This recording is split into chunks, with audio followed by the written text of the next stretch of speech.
All right, Eric, the Baltimore Ravens go up to the Bay and beat down the San Francisco 49ers. And I mean, with everybody healthy and available, at least for the start of this game, we can get to Brock Purdy and Trent Williams exiting. But from the get-go, the Niners had all their guys available. I hate to say that the Ravens figured them out, but after some early success, it kind of felt like that's what happened. What did you think about the way this Ravens defense was really able to put the clamps on San Francisco as this game went along? Yeah, fast and physical. That they pursued the ball well, really got after Purdy and made him uncomfortable. Uh, Created a cloudy picture post snap, and seemed to kind of confuse Purdy a little bit.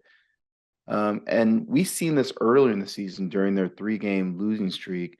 When the Niners are down, Purdy seems to press a little bit and tries to make a little bit too much stuff happen, and then just is reckless with the football.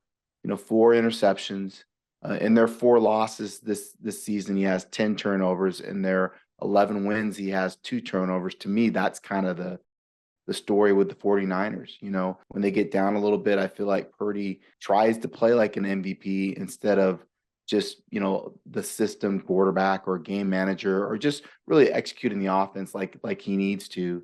Tries to make 21-point, throws instead of just, taking the easy throws, and just maybe taking the sack or throwing the ball away, instead of putting the ball in harm's way and making it harder on his team to kind of get out of these tough situations.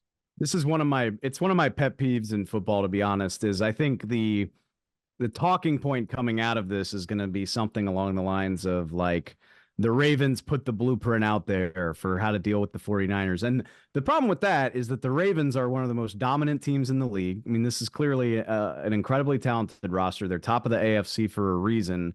Hmm. So I understand not everybody can do this to San Francisco, Right. but how do you think it must make Kyle Shanahan feel to know there are at least a handful of teams in the NFL that can do this to you? And yeah, I mean, if the Niners manage to get off script and they're trying to work their way back in a game that they're not dictating, Hmm. it's got to be a little bit concerning to see Brock Purdy turn into this when the other team is able to call the shots the way the Ravens were able to do. No doubt. And I think part of it is Shanahan. He kind of gets away from the bread and butter, which is running the football. I think they threw it, 5 times early on when they were having some success with McCaffrey running it.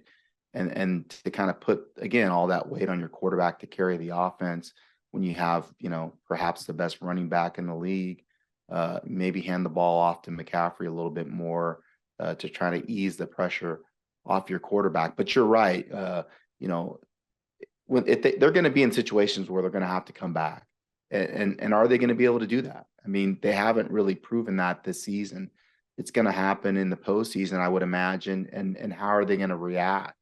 Right now, it doesn't bode well for their chances of coming back in those situations because of how they played during the season in those situations.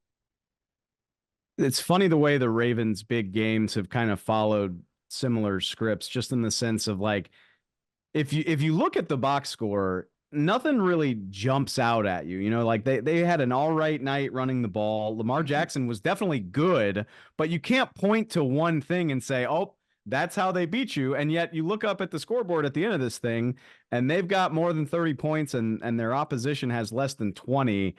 A team with this much talent and as much things as they do well, what, if anything, in particular stood out to you about what they did to really dominate this game?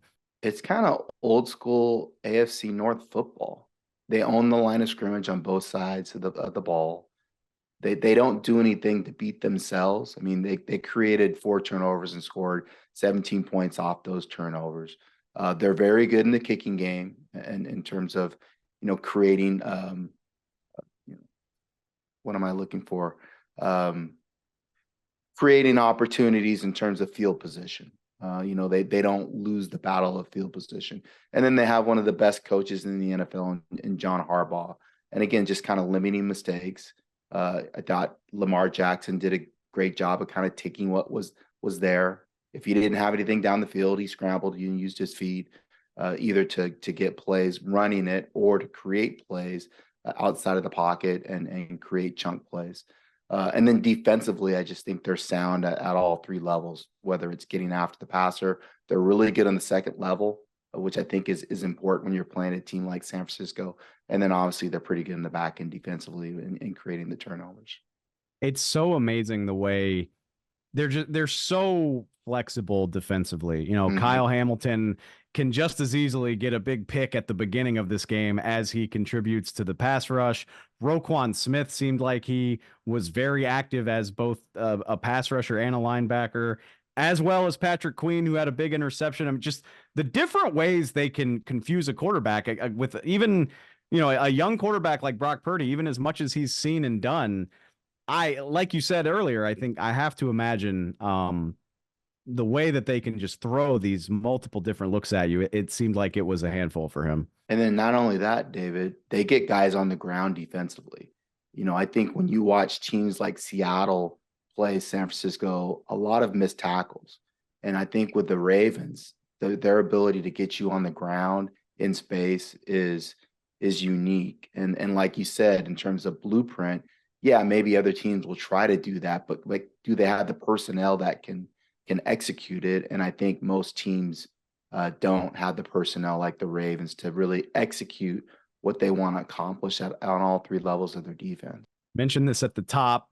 Brock Purdy left this game late when basically out of hand at that point. Sounds like he's got a stinger. And then Trent Williams also exits this game. It looked like he was trying to get back in, and the 49ers were saying, hey, let's maybe wait and fight another day.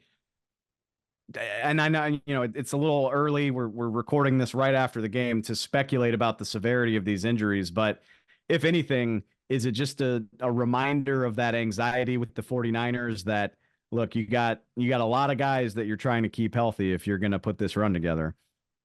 No, we talked about this a couple weeks ago. Is you want to see these guys with all their personnel in the postseason. You mentioned it, Trent Williams growing, his backup, Jalen Moore, concussion. He was out there down to their third tackle. They actually moved Colton McShivitz over from right tackle to left tackle. And oh, by the way, Aaron Banks did not finish the game. He had a toe injury at guard. And so that's not great, you know, in terms of having those injuries along the offensive line in terms of where this team wants to go. Now they get the Commanders next week. That's kind of the soothing balm that you're looking for if you're the 49ers. And then you finish off with the Rams, which I think is going to be a tough game.